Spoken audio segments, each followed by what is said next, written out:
এদিকে জুমার পরেই মহা সুখবর পেল আওয়ামী লীগ, আসছে শেখ হাসিনা। তবে একা আসছে না, সেনাপ্রধান ওয়াকারুজ্জামানের সাথেই দেশে প্রবেশ করবেন শেখ হাসিনা। দর্শক বন্ধুরা, আপনারা সকলেই টাইটেল দেখে বুঝে গেছেন আর কিছু না। আমাদের বাংলাদেশের প্রধানমন্ত্রী শেখ হাসিনাকে তাকে আপনার ওয়াকার কালকে জুম্মার নামাজের পরেই ভারত থেকে ফিরিয়ে আনতেছে বাংলাদেশে। শেখ হাসিনাকে কেন্দ্র করে ভারত কি করতে চাইছে, শেখ হাসিনার পুনর্বাসনের জন্য ভারত কতটুকু কি করতে প্রস্তুত, আওয়ামী লীগের কর্মী সমর্থকদের উদ্দেশ্যে একটি বার্তা তো পৌঁছে দেওয়ার চেষ্টা করেছেন তিনি। যে কোনো সময় দেশের মধ্যে ঢুকে পড়বেন, কিভাবে ঢুকে পড়বেন, ভারতের সহযোগিতা ছাড়া কোনোভাবে। প্রিয় দর্শক, এইমাত্র পাওয়া সর্বশেষ গরম বাংলা সংবাদ। এবার প্রকাশ্যে আওয়ামী লীগের এক প্রভাবশালী নেতা একই বললেন, তারা নাকি আবার আন্দোলন করে শেখ হাসিনাকে ফিরিয়ে নিয়ে আসবেন। তো ভিডিওটি কি হতে চলেছে স্ক্রিনের মাধ্যমে পরিপূর্ণভাবে দেখে আসি। তো প্রিয় দর্শক, ভিডিওটি ভালো লাগলে এটা লাইক করবেন। আমরা আন্দোলন করব, সবাই রাজনীতি করার অধিকার আছে, সবাই কথা বলার অধিকার আছে। বর্তমান সরকারকে আমরা ক্ষমতায় বসাই নাই। বর্তমান সরকার দিনে দিনে তার নিরপেক্ষতা হারিয়েছেন। দ্রব্যমূল্যের ঊর্ধ্বগতি, আইন শৃঙ্খলার অবনতি, সড়কে বিশৃঙ্খলা, তারা তাগড়া যুবক, তারা সন্ত্রাসী। এই সন্ত্রাসীদেরকে যদি বর্তমান সরকার আশ্রয়প্রশ্রয় দেয়, তাহলে এই সরকারের পরিণতি কি হবে আপনারা আশা করি বুঝতে পারছেন। আমরা সন্ত্রাসী সরকারের বিরুদ্ধে লড়াই করে আমাদের একটা অভিজ্ঞতা আছে।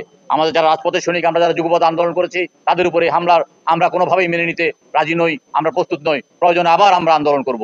আমরা দাবি করছি এই সরকারের প্রতি এই যত দ্রুত সম্ভব হামলাকারীদের গ্রেপ্তার করুন। আমরা গণ অধিকার পরিষদের সাথে আছি, আগেও ছিলাম, যুগপৎ আন্দোলনে বর্তমানেও আছি, ভবিষ্যতে থাকবো। আপনার কারো রাজনৈতিক উচ্চাকাঙ্ক্ষা বাস্তবায়ন করার জন্য বর্তমান সরকারকে আমরা ক্ষমতায় বসাই নাই। বর্তমান সরকার দিনে দিনে তার নিরপেক্ষতা হারিয়েছেন। বর্তমান সরকারকে আমরা আর নিরপেক্ষ সরকার বলতে রাজি নয়। আপনারা যদি সংস্কার করতে না পারেন, আপনারা যদি জনগণের আপনারা যে দাবি, সে দাবি যদি আপনারা আজকে মেটাতে না পারেন, দ্রব্যমূল্যের ঊর্ধ্বগতি, আইন শৃঙ্খলার অবনতি, সড়কে বিশৃঙ্খলা, এগুলো যদি আপনারা করতে না পারেন, তাহলে আমরা প্রয়োজনে আপনাদের বিরুদ্ধে আন্দোলন করব। আমার মনে হয় আপনারা দেওয়ালের লিখন ইতিমধ্যে বুঝতে পেরেছেন, পড়তে পেরেছেন।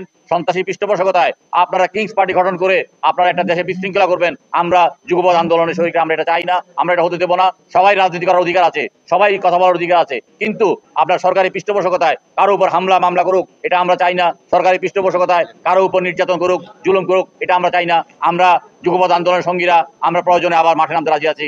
আজকে আপনারা জানিয়ে দিচ্ছেন, আপনাদেরকে ধন্যবাদ জানাচ্ছি।